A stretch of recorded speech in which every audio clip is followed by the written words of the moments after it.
Hai, Moș Vasile, poftim, eu am dat drumul. Eu sunt Vasiliu, în englezește Willis, Vasile, mai bine. Toma. Tatăl meu era Mitru Toma și a lui tata era Vasili. Vasili al lui Toader, al lui Andrei. Andrei în Baia Bucovina.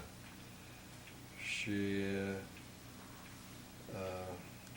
părinții mei, tata meu și mama s-au cununat în anul 31 și eu am născut în anul 34. Eu sunt cel întâi, am două surori și doi frați. Toți sunt mai mici decât mine. Eu sunt născut, părinții mei sunt născut aici, în Canada, și părinții lor au fost născut în țara veche și au venit când era tineri, cu părinții lor. Și au venit aici la Boian și noi toți suntem aici. Și toți lucra pe pământ, farmar era, și eu și tatăl meu, toată viața lui era lucra pe farmă și eu am luat după dânsul și toată viața mea am lucrat. Avem 3 copii, o fată și 2 bătrâni și toți sunt învățați și au lucrul lor. Nu este locul. Farmar nu vreau să fie niciunul. Niciunul, nu. Nu că să temea de lucru, dar nu a fost interesat. Și era bun în școală și a mers și a învățat. Îs bine să învățat. Și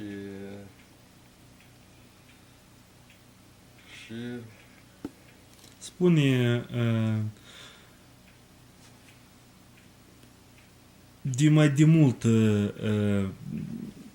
cine ta știi de la bunica tale, cum au fost primii ani aici? well, mama, tata meu au spus că dintâi era greu că oamenii s-au dus la lucru să câștigă bani. Că nu era bani, nu era pământul, dar ce-or face cu...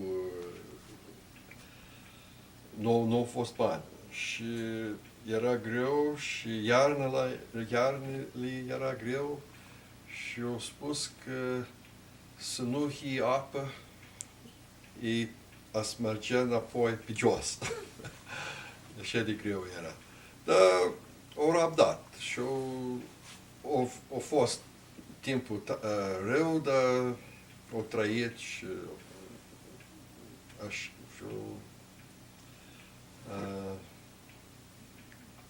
they survived. Da, Yeah. supraviețuit. Yeah.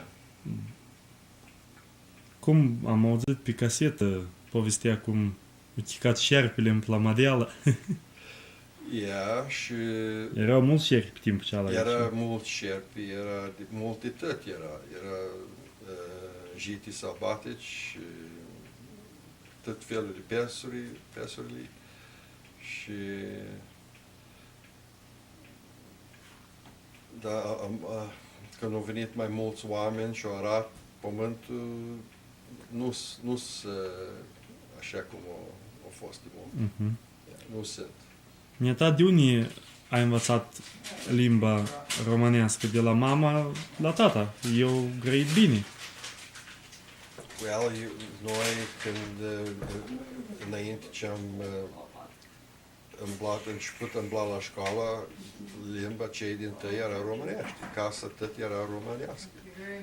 Și am început la școală, era englezește și încetul și acasă tot era. Noi toți grăiem englezește că era greu în școală. Ei nu prinde în școală dacă nu știam englezește. Și când am mai vorbim mai mult în englezește, noi am uitat românește. Eu numai până la 6 ani vorbeam. După ce nu vorbeam mai mult. Și mai pe urmă bunica grăiam cu dânsele, dar nu ușor. Dar mult vine înapoi, nu știu de ce, dar mai grăiem mai mult și o țară vine înapoi. Ai practică câte o leacă. Practica ai, grăiești cu unul cu altul. Mai mult practice, mai mult dacă o grăim, mai bine o grăim. Dar ce spunea bunicile despre țara veche? Spuneau ceva? Ce era acolo? Cum era? Nu tare mult că... Bine, ne-a spus de moșul tale care avea pământ. Cât pământ el avea acolo? Well, au avut 12 de hectare în pământ și cu 2 hectare în Boian, cu casă și garaj, cu jiti și au vândut tot, că au văzut că este aici și au vândut tot și au luat toți copiii lui. Avea 3 ficiori și 3 fete. Fetele avea familia lor, copii, și au venit toți. Și toți banii s-au dus pe drum. Și au venit. Și nu au vândut, au vândut ieftin. Nu. Vartul ia mai mulți bani pe momentul cealaltă, dar au vândut numai să fie aici.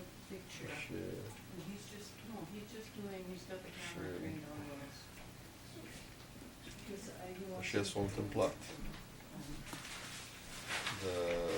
Bunica, tata meu era de 12 de ani.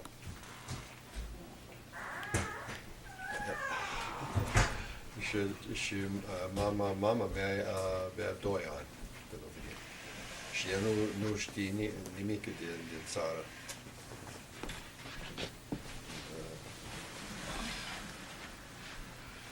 Mama va să fie multe. Toată lumea care a îngrit până mult spunea că tare frumos cânta. Mama mea? Da. Ea de tineri umblat la biserică și toată viața ea o cântat în biserică. Tare frumos cânta, tare frumos coleț cânta ea și cu coleada îmbla și e frumos. Și tatăl meu, eu a fost palamar și dascăl și totdeauna lucra cu preoți. El a fost secretar de 2 ori, de 6 ani. Odată era 6 ani secretar și s-a lăsat și iar a fost altul 6 ani. Și totdeauna era cu biserică. Și voi, noroc de voi, amu, care sunteți mai pe aici, care țineți biserica, că eu mă uit așa, nu știu ce să fie. Că bătrânii nu sunt aici și ești tinerii nu se gândesc că trebuie să fie cu Dumnezeu, cu Domnul. N-au interesul ceala. Agata, please, little bit about your family, where you came to Canada, where you find your husband.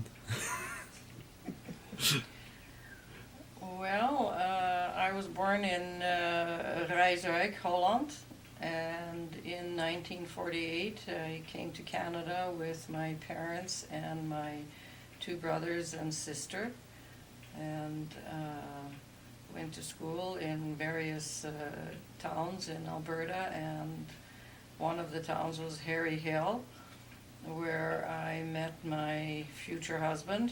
He was in grade 12 and I was in 7 or 8. And from Harry Hill we moved to High Prairie and I finished my school there.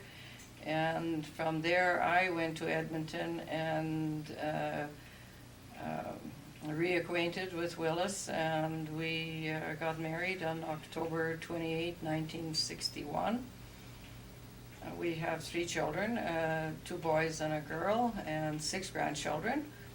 We have 4 grandsons and 2 granddaughters. They, at this point in time, they are aged from 11 years old to about 16 months. And we don't see all of them very often, but this particular weekend we're going to have everybody home. Lived on the farm here since we're married. We'll be married 44 years in the end of October, and we're now retired, and I think we're enjoying living here and doing what we really like to do.